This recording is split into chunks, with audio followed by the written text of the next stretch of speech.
Kita ke informasi lainnya, pemirsa. Gubernur Sulsel Nurdin Abdullah melantik 85 pejabat fungsional di ruang pola kantor Gubernur Sulsel. Pejabat yang dilantik ini kebanyakan berasal dari pejabat struktural Pemprov Sulsel.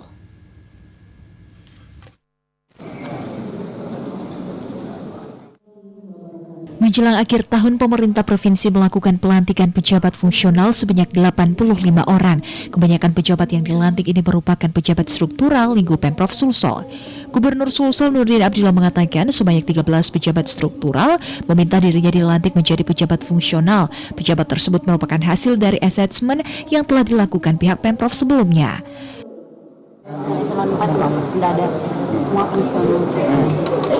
Ini tadi ada 13 struktural itu minta fungsional. Pak, mungkin alasannya kan berbagai macam alasan mereka untuk pindah ke fungsional. Selain mereka, itu hanya mereka yang tahu, bukan kita. Ya. Dan itu lewat seleksi dan lewat asesmen.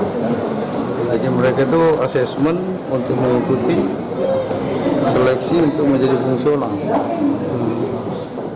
Sementara itu, terkait banyak jabatan kepala dinas yang diisi pelaksana tugas, Nurdin menjelaskan masih menunggu proses lelang yang sebentar lagi akan dilakukan. Nur Fitri, Slebes TV.